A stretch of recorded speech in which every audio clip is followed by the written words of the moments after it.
Happy bicycle day, everybody. I just noticed today, decided I had to do a stream. I've been kind of taking some time off. I just discovered I have another pretty serious health problem, which is not fun. And also, I realized something about an old situation that has really had me going through it. I've been processing that. So I haven't really felt much like chatting, but I can't miss bicycle day. And tomorrow, I'm doing a music stream. Make sure you check that out. I rescheduled the Bob Weir situation for I think Wednesday of next week, and I'm glad I did that because a lot more stuff has come to light, and that's probably going to continue over the next few days. It's going to be a hell of a story, though, so don't miss that. And so, Albert Hoffman, experimenting with ergot alkaloids, trying to find a vasoconstrictor that's safe so it could be used during pregnancy to reduce bleeding and also to treat migraines.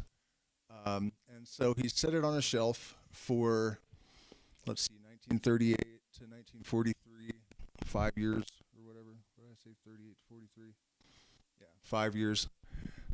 And here's where the story gets a little weird.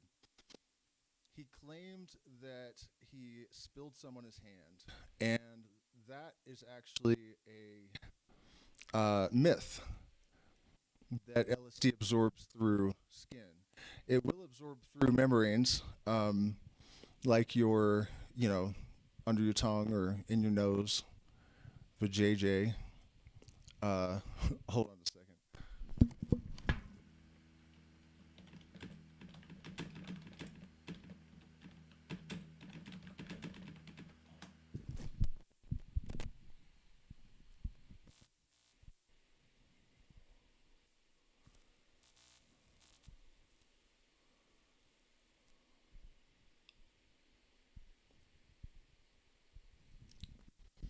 Okay, so it can absorb through the skin, and if it's extremely pure and there's a huge quantity of it.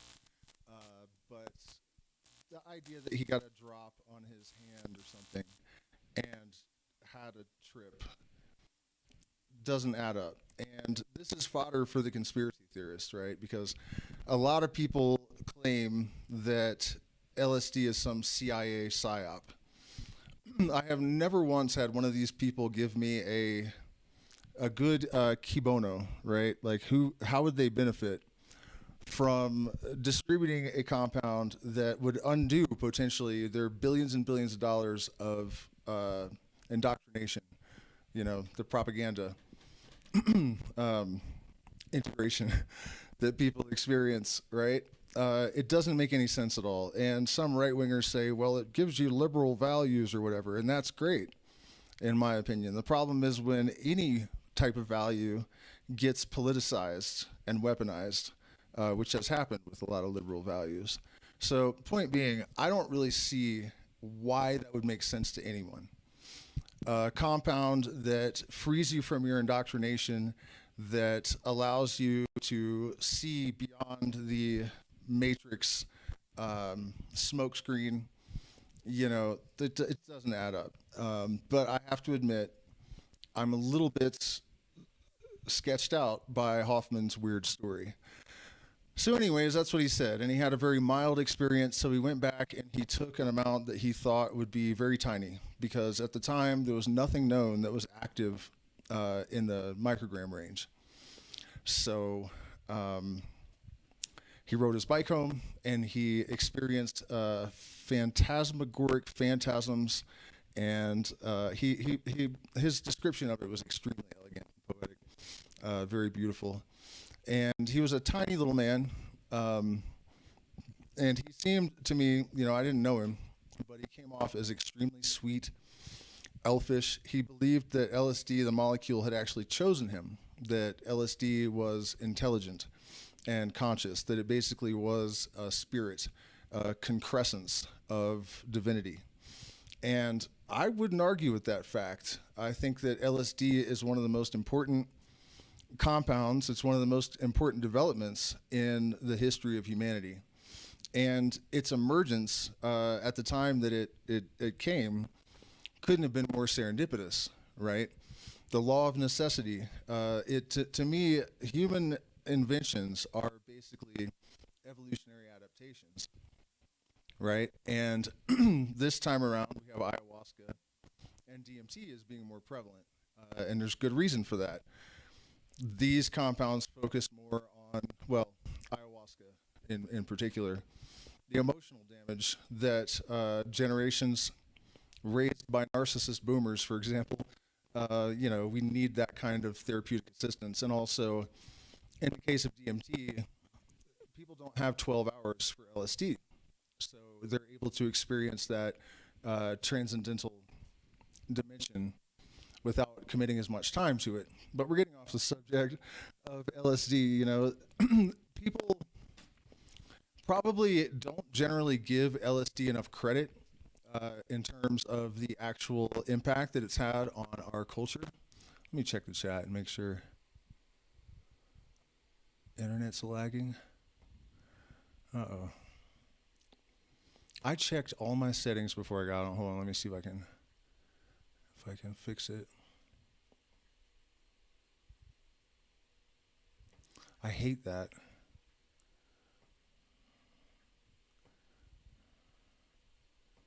Okay, that's good.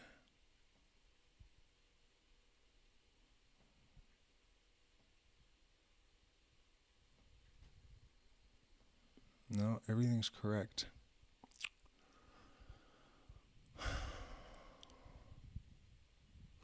Let me see.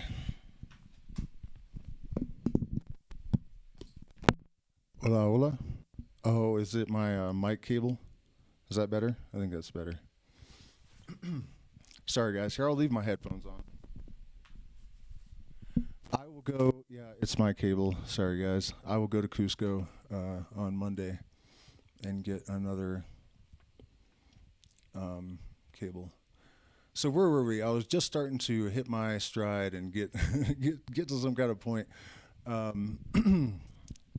Yeah, the cultural impact of LSD. I mean, I'm sure most of you guys watching my channel don't really need to be told this, but I'll tell you anyways. I cannot imagine what the world would look like without LSD, Dr. Timothy Leary, and particularly the Grateful Dead, which might sound crazy to some people. But really, that torch of this sort of psychedelic consciousness would have disappeared if it wasn't for the Grateful Dead over the course of, I think, the 80s or 90s. They were kind of like keeping that flame going.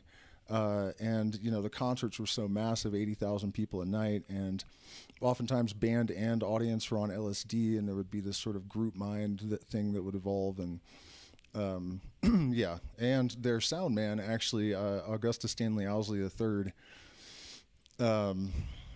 made most of the LSD that was consumed in the 1960s. And he was quite the character. He believed that vegetables were poisonous, and he actually funded the band for a long time. He would only let them eat steak and drink milk. And they said that there was LSD crystals like on the refrigerator handle. There was this like dust in the house everywhere. And they pretty much consumed it constantly for a solid 2-year period. That was like their training. Bob Weir was only 16 when this started. So it's remarkable. And it's also a testament to the fact that a lot of what people say about LSD isn't true. In terms of brain damage, it actually does the opposite.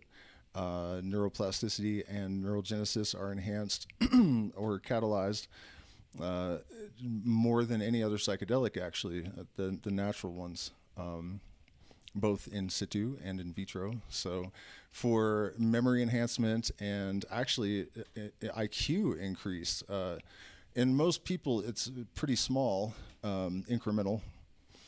But there have been a couple of clinical cases where people have gone from having a average to below average IQ to literal genius. And my theory about that is probably that they had some sort of psychological block that was removed, but still, and then also that it makes you insane. It turns out that unless you're predisposed to mental illness, there's really no risk of that. So, where were we going with this, though? The cultural transformation and the impact of it. absolutely tremendous. You know, if you ever seen Leave It to Beaver, like an old 1950s television, I imagine that that's what the entire world would be. You know, if you listen to the Beatles, like prior to LSD, they're like a boy band, basically. And then they take acid and Lucy in the Sky with Diamonds and all of these more sophisticated. And it's interesting too that these artworks kind of disprove a lot of the myths about LSD, because the spaced out hippie thing, if you look at the Beatles catalog, their music actually became significantly more sophisticated after taking LSD. And one of the miracles of it really is that it engages the brain in such a way that there's electrical activity in parts of the brain where there never is any otherwise, even in the case of master meditators. There have been studies with brain scans, and it's true that even, you know, a meditating monk does not have electrical activity in these parts of the brain where, you know, LSD and psilocybin, I guess, activate it. My suspicion about that also is that the how do you say, parapsychological phenomena that people experience on psychedelics, you know, it often gets written off because people say, oh yeah, sure, you guys were telepathic, you were high on psychedelics, stupid, you know. No, for sure, 100%. Psilocybin, ayahuasca, LSD, all of these things can open the doorway to precognitions and telepathic experiences. And I suspect that the electrical activity in those areas of the brain, you know, that's where those processes are governed, I guess, or, you know, where they reside. So let me check back in with the chat. I hope I'm not still crackling too badly. All right. So let's see the history, the mythology. Okay, here's a bit of history that is extremely important and probably not that well. Hold on. Probably not that well known. Is that better? Yeah, I think it worked. Nice. There were certain mystery schools in Greece and Babylonia and Syria and Egypt. And in the Eleusinian mysteries, there was a beverage called the kykeon. And the inner circle, the apoptiae, consumed this beverage. And as is this, you know, current model or protocol for hermetic secret societies, there was an outer order and an inner order. And the outer order had not partaken of the kykeon.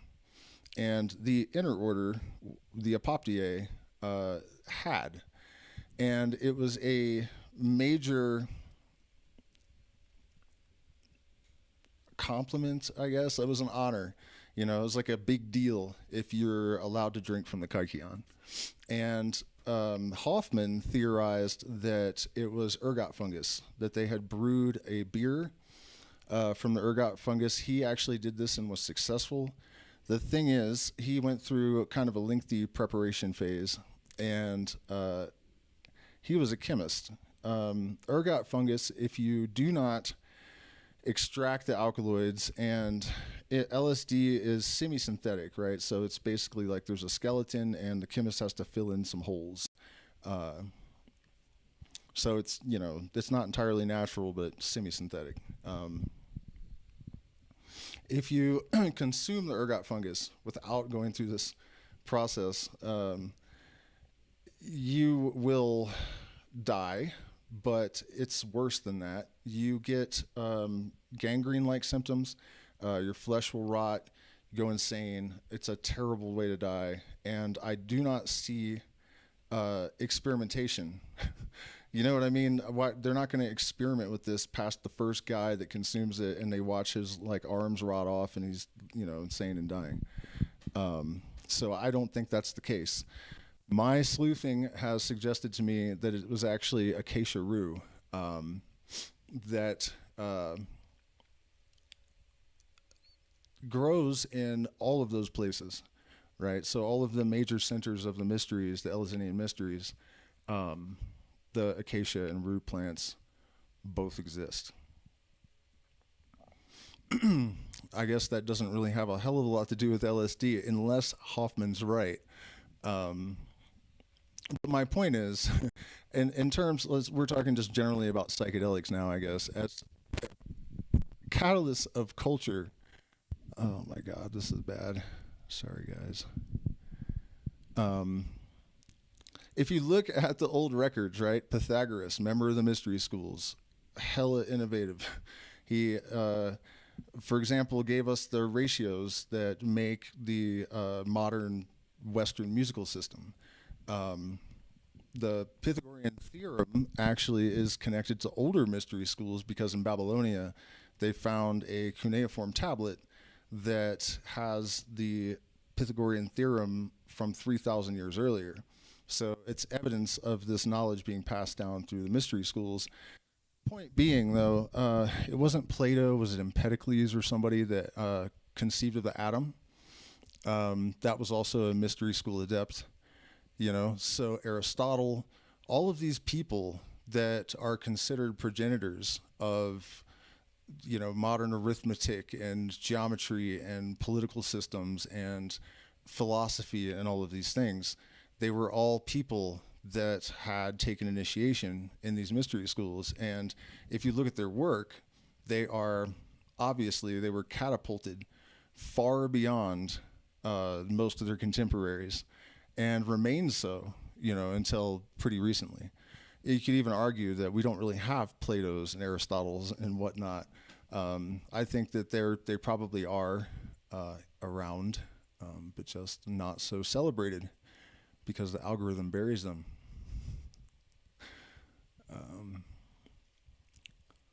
But yeah, that's the trend with exposure to psychedelics, that the monkey mind becomes the Ubermensch, basically. And we see that in the modern era in music, in technology, anywhere you look, where you find genius that has exceeded the time period, there's usually a psychedelic catalyst involved. If you guys have any questions or sub-subjects that you would like to get into, toss them into the chat. So I'm probably not telling you much that you don't know, but this is super important stuff to be aware of, and we'll get into like how important context and everything is as well, because you might ask, well, there's plenty of idiots that take LSD, and didn't Ted Bundy and Charles Manson take LSD? Why weren't they enlightened and pure and holy and perfect or whatever? And there are good answers, to those questions. I had something else in mind first, though, that I wanted to tackle. Oh, yeah, well, the therapeutic value as well, right? I want to mention also that sometime this week I have an interview with Dr. Rachel Turetsky and Dr. Douglas Wingate, who wrote the book Eighth Circuit Ascension, which is #1 on the alternative psychology book billboard, whatever that is. And it is an absolutely invaluable piece of work. It's based on the work of Timothy Leary and Robert Anton Wilson and Stanislav Grof for the most part. And it has to do with, it's actually very hermetic and Kabbalistic, this model, because you can apply it to the evolution of the species as well as the journey of the individual from the perinatal stage and the influences in the womb through to the highest form of enlightenment.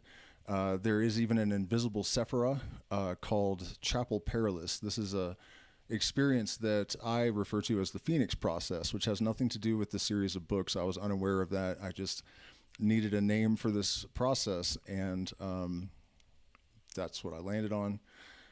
So chapel perilous is the experience of illumination, basically, and it was really a remarkable thing to read because, I mean, if you guys have seen my videos, if you know the history of the Phoenix process, and you read this chapter on chapter perilous, every single thing is mapped out in there. You know, it's really wild.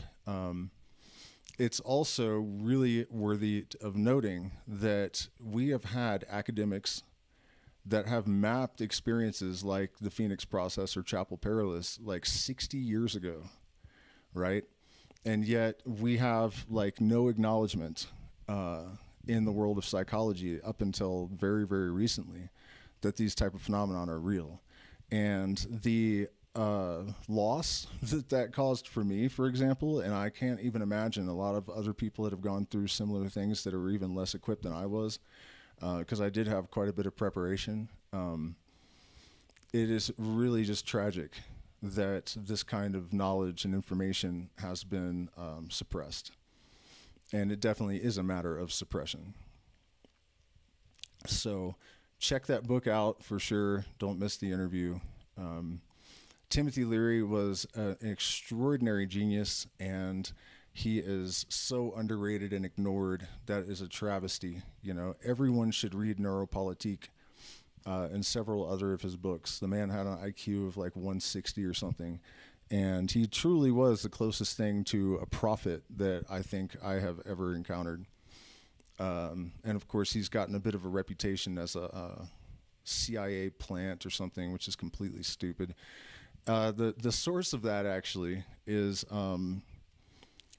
he was in prison because he was running for governor, and it looked like he was going to win by a landslide in California. And the feds were like, "Oh no, no, no, no, no." And they busted him with 2 joints in his ashtray. And he said, "I'm Timothy Leary running for governor. There are no joints in my ashtray." They planted him. They gave him 30 years in prison in California. They put him in a cell with Charles Manson at San Quentin, who absolutely loved him. That didn't hurt him any. They thought it would, but it didn't. He was airlifted out under fire with a helicopter by the Weatherman Underground at like 64 or something. And he ran away to Africa and got caught by the CIA, and they brought him back to prison. So when they brought him back to prison, they said, "Well, we want information on all these psychedelic leaders like Allen Ginsberg and, Aldous Huxley and, whoever else." And Tim Leary, being an absolute genius, gave them a bunch of information, but it was all useless. No one was ever charged. As a result of this, they amended the protocol for snitches so that someone has to actually get in trouble before they apply your snitching and let you off. So yeah, I think that's the root of that, that he played the cops to get himself out of prison, but nobody was charged with a single crime because of the information that he gave. So if you thought Leary was a rat, you thought wrong.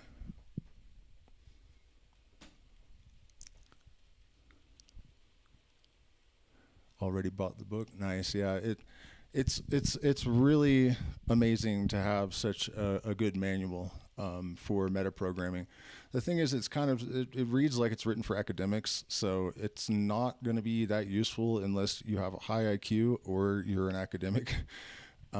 Or you're just really determined, because you're going to have to know the terminology. And if you don't, make sure you have good habits. You got to stop and look stuff up and make sure that you understand what's being communicated. And there's a lot of technical terms and stuff, but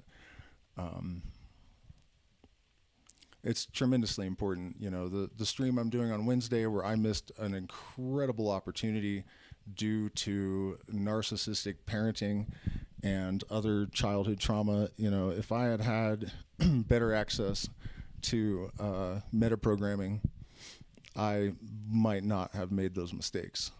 So it's tremendously important. We oftentimes put the cart before the horse, and we don't have a mystery tradition where there's a hierarchy and there are adepts to guide us and to help lead us through chapel perilous and whatnot. So, it's actually pretty easy to acquire more power than you can manage.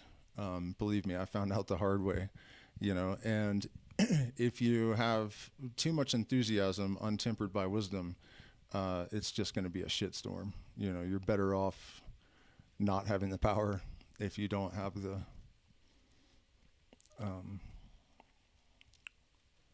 the capacity to make investitures of it.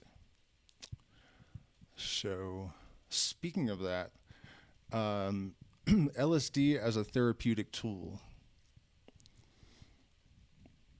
This is an area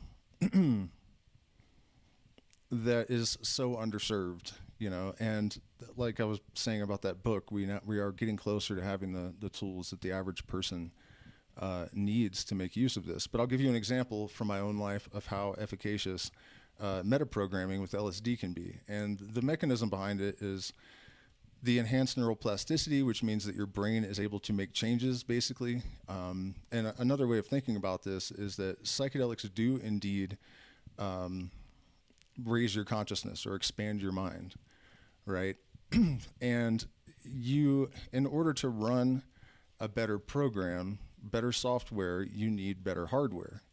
You can't run a program that's designed for a MacBook on a 1983 Commodore, whatever, I don't know what the hell computers were called back then. I had a Commodore 64, I think, or something. You know what I mean? So if you like consider Albert Hoffman's position that LSD was actually had some sort of intelligence, there are all sorts of mechanisms built into it that are eerily convenient. The fact that it stops working, like you have to double the dose, and then actually doubling the dose after a few days isn't really going to work as well even. So that's like an anti-abuse mechanism that's built into it. There's a ceiling, right? You can only, I think it's 2,500 micrograms or something. It's either 2,500 or 5,000. I'm pretty sure it's 2,500. But there's a ceiling, so you can't get any higher than that. And people that tell stories about, you know, taking 4 hits and being high for 3 days or something, they're probably every single one of them is lying. It's a story that someone made up, and then other idiots have repeated it, you know. And the reason is that here's the proof. This is a better way of dealing with it.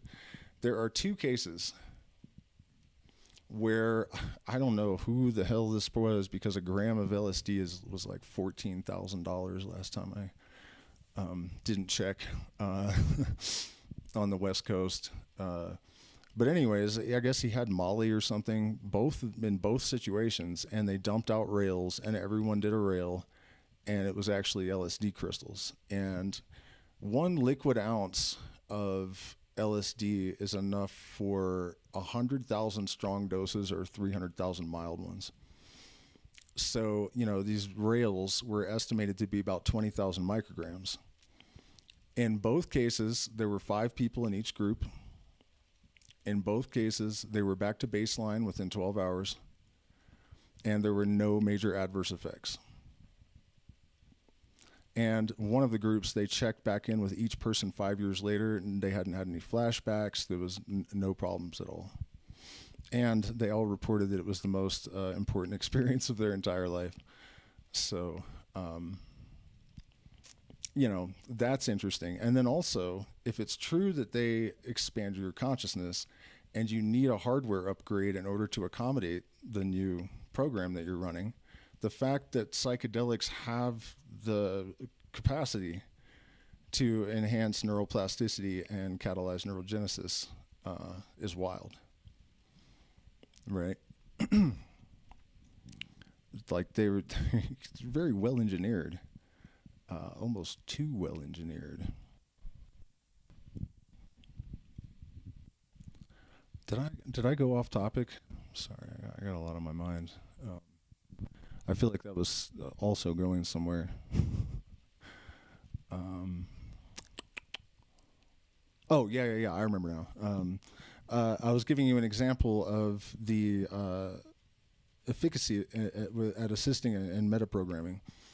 So I started smoking tobacco when I was 9, I think, and I was 35 or 36 when this happened. I could have done it. It could have been better too because I didn't sleep the night before. I rented a cabin with my girlfriend on the coast, and unbelievably, it was like $675 a night or something. And somebody started a chainsaw at like 6 a.m. right outside the window, and they would not stop. So we got no sleep. So we went to this other hotel and got another cabin. Actually, it wasn't a hotel; it was a cabin. And I don't know what prompted this exactly, but I just thought, you know what, I really got to quit smoking. So rather than go to sleep, I took one hit of LSD. Probably like 60 to 100 micrograms, and I had taken it the night before, so not super strong. And I went out on the deck and I did pranayama, the fourfold breath. And the reason the fourfold breath is so effective, a couple of reasons. For one thing, 4 is the number of stability. So when you do a hermetic ritual and you are creating your microcosm, the first thing you do after casting a circle is to identify 4 corners. And this is the basis, the foundation for your universe. So the breath is symbolic of life. To master the breath is to master your life. So you focus on mastering the breath, and you inhale for 4, hold for 4, exhale until all of the breath is all the way gone from the bottom of your diaphragm, or pushing it all out. You know, it's not in your diaphragm, but you know what I mean, until there's nowhere to go. And keep distended, right? So on the inhale, you're inundating the brain with oxygen, which is feeding the cells, you know, giving them the fuel that they need to actually take advantage of the neurogenesis potential that has been conferred by the LSD. And when you are keeping it distended, you are depriving. And this sort of accelerates you into, or accelerates your transition into other states of consciousness. So on the inhale, I'm thinking, I'm not going to smoke anymore. And then on the exhale, just kind of feeling the feelings that you associate with, you know, the negative aspect of this habit, you know. And I did this for maybe an hour. I doubt it was more than an hour. And the next day, I didn't remember that I was a smoker until I found my tobacco pouch in my pocket at like 7:30 at night. And I would have rolled a cigarette almost first thing. And now today, you know, I smoke a little bit of mapacho here and there, but I'm definitely not a habitual smoker by any stretch of the imagination. Some of that has to do with ayahuasca work later, because the new research on addiction has shown us that, you know, I think this was always obvious, that if you remove the roots, if you move the addiction by the roots, in other words, you find the traumas that capitulated the addiction in the first place, and you integrate or dissolve, or however this particular trauma needs to be worked out. If you do that, then your addictive behavior will cease. And for sure, I have experienced evidence of that, because when I was younger, I did have physical addiction to opioids for quite a long time, and definitely went overboard with a lot of different drugs and whatnot. And since, you know, 15 years ago or something, I can dabble, and there's no temptation to do anything habitually or go overboard, or, you know, because I have lifted up the hood and taken care of the wiring under the board. And when you do that, you are actually, if it's been done well, you are actually a normal, healthy person again. The whole NA and AA model, I think, is super damaging to people. So anyways, you know, that's one great example of this. But you can do it with any type of addiction. You can do it with any sort of proactive pattern that you need to inculcate into your being. You can use LSD to enhance learning and creativity tremendously, especially if you play music. But earlier I had mentioned that, people point out that not everyone that takes psychedelics has these kind of positive changes, right? And there's a number of reasons for that, but the simple fundamental thing is that if you do not have the specific attention and also the discipline and the willpower to actually do the work of dissolving an old pattern or inculcating a new one, engineering a new one, it's just not going to happen. I knew an LSD chemist back in the day, and his political indoctrination is so intense that it's insane. And all of the other positive influences that you could derive from taking a ton of acid your whole life, he was very deep, super intelligent, probably genius level, but his political indoctrination was not loosened at all. So the reality is a person has to specifically have the intention to neutralize, any kind of imprint that doesn't serve them, And that's one of the problems we're seeing right now, that people, if you want to just be more what you are, then ayahuasca and LSD and psilocybin will only amplify your personality traits. Every now and then it will just force you to realize something that you don't want to realize. But I think that there's a sort of instinctual block there, because as a facilitator for many years, I noticed pretty quickly that the overwhelming majority of negative experiences with psychedelics involve this tendency that people have to try to cling to their shadow. And what happens is, it's the deeper and the longer this situation has persisted, the worse it is. But people come to identify with these shadow aspects that don't serve them and may even be destroying them, eating them alive.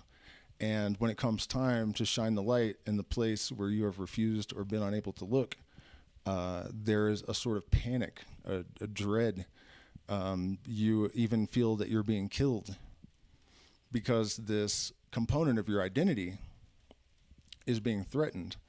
And you may even consciously know that this aspect of self doesn't serve you and is extremely problematic, and still cling to it for dear life, So it's not even just that a person needs to be guided, but they have to have the genuine intention to release their demons. Otherwise, psychedelics, there probably still will be some benefit. The person will be more interesting afterwards. It might alleviate some depression, but there are certain parameters that we have to agree to operate within if we're really trying to become completely liberated and sovereign and illuminated. Check in with the chat again, see what's up. Veterans group, what is your opinion on microdosing LSD? Good question. Can good LSD be found in Peru? I have no idea. I would imagine so somewhere. Okay, microdosing, huh? Microdosing has in a study. First of all, you have to understand what placebo is. A lot of people have some confusion about this. Placebo doesn't mean it doesn't work.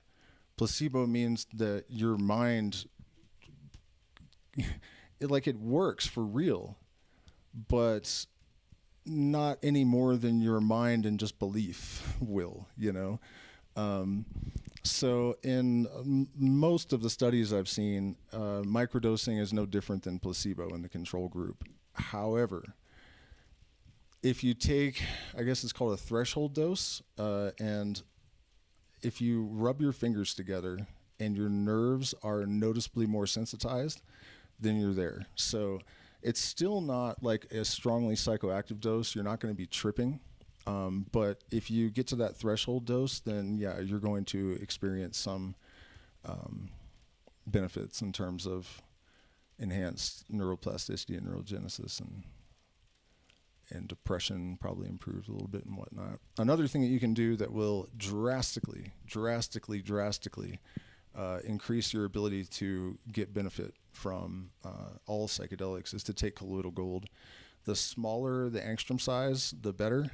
I think Atlantis Alchemy has the smallest because they use a laser to blast them to little itty bitty bits. But it stores in the brain, and it's a superconductor that's activated by light. And studies have shown that it is so efficacious at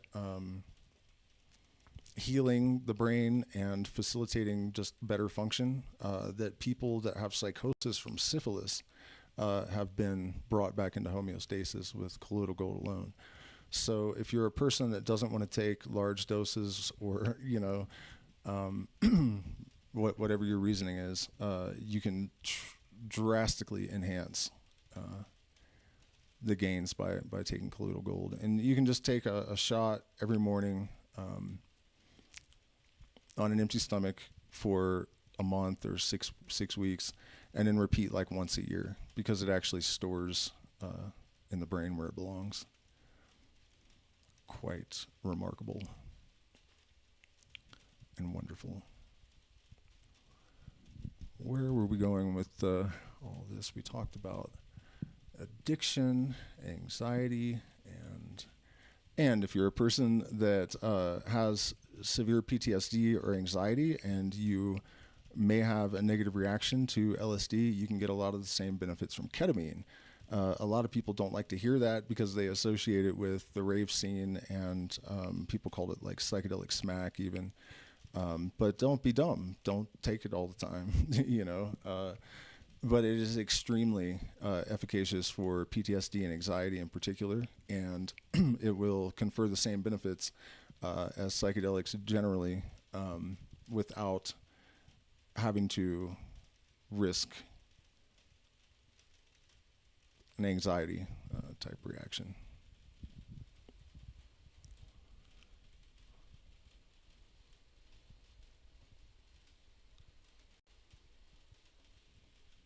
Alrighty.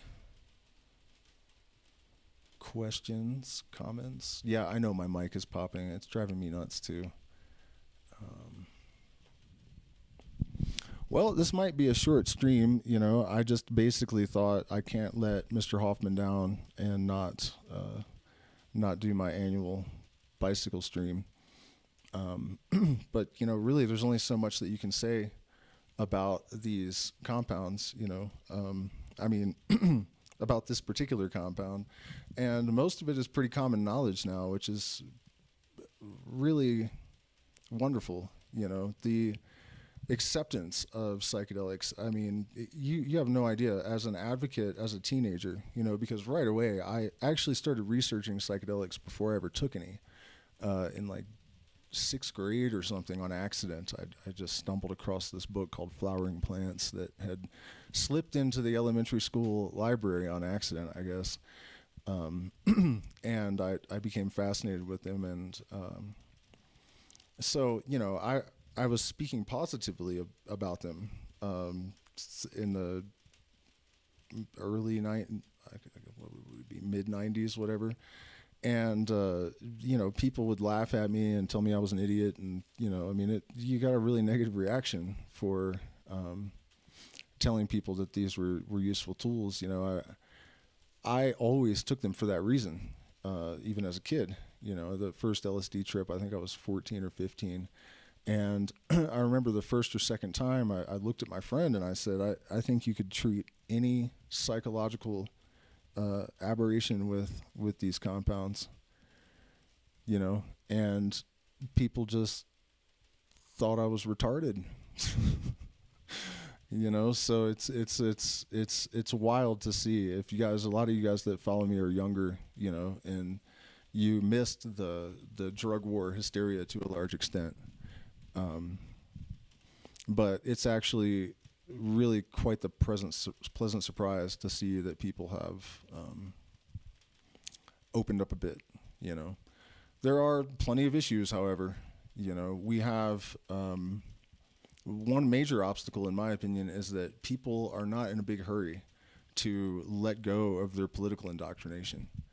You know, it's really insane right now in the United States. You can show people on either side of the aisle proof of some, you know, evil connected to their preferred political douchebag, and they will literally just act like it doesn't exist. You know, we experienced this on the left with both Biden and Harris, where, you know, Biden had to drop out of the race against Obama because he said, come on, man, a clean, well-educated black man, you just don't see that.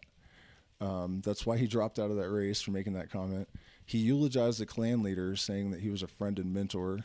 And they were like, you know, the left is like, we got to get this racist out of the White House and put this racist in. Like, what the fuck, man?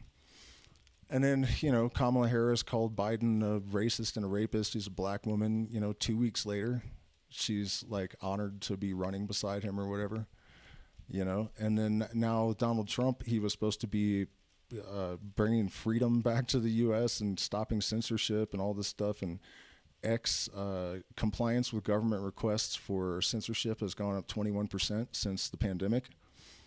During the pandemic, it was not as bad as it is now.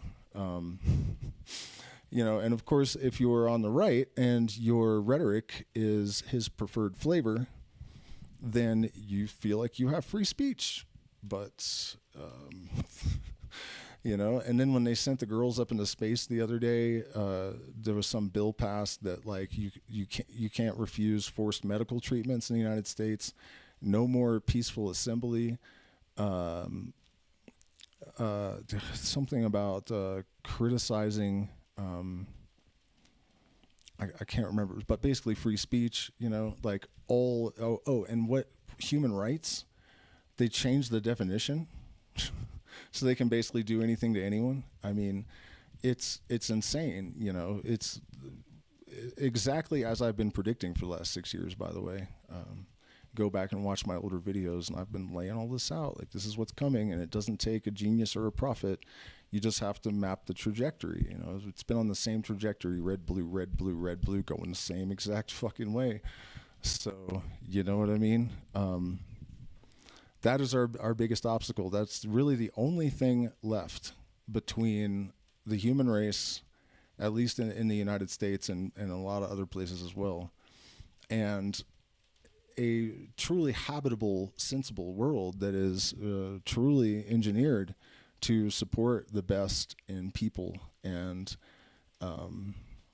to maximize human potential. And, you know, it's actually not very difficult to ascertain, especially with AI. You know, if we can engineer one that is guaranteed to be objective and ask it, what is the best solution to world hunger? What is the best economic system truly? Like, you know, you feed it your parameters and it will give you an algorithm.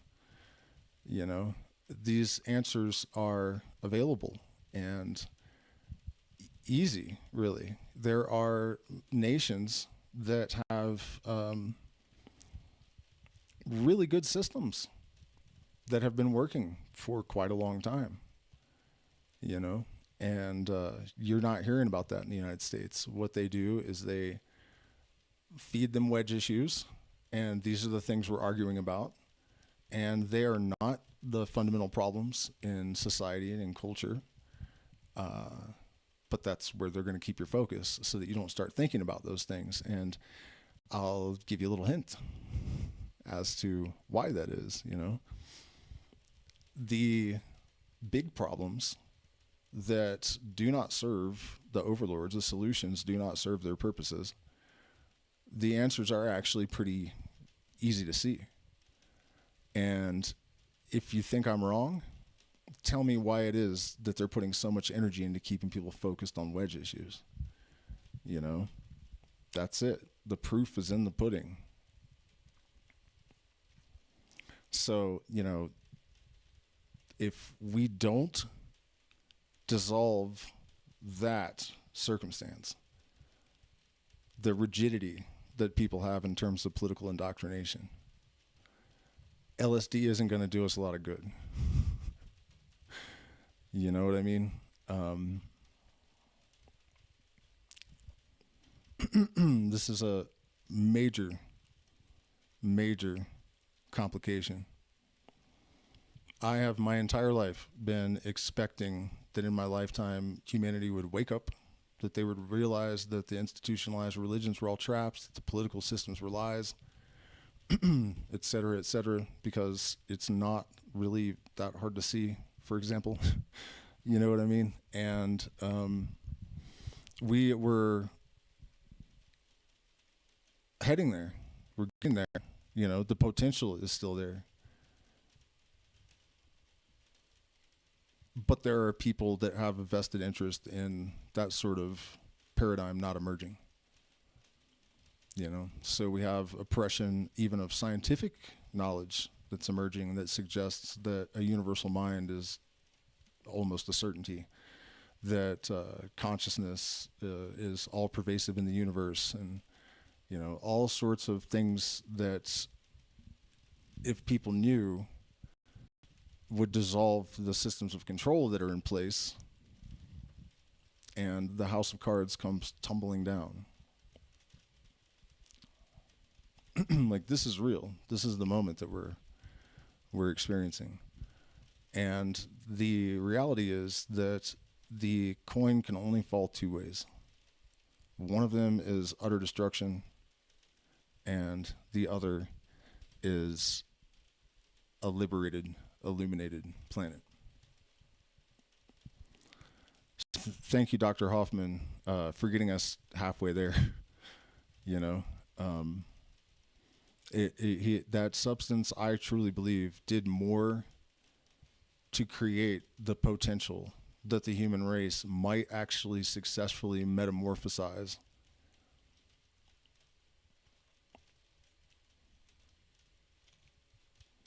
And the potential, watch my stream on Wednesday, you know, the potential is almost inconceivable for a truly liberated, healthy human race. And it's not this lofty, naive fantasy that a lot of people dismiss it as. It's never going to be perfect. But as I was saying, the very fact that they have to put so much energy into distraction and fear and propaganda is proof of what I'm saying. Because if it wasn't, they wouldn't need to do that.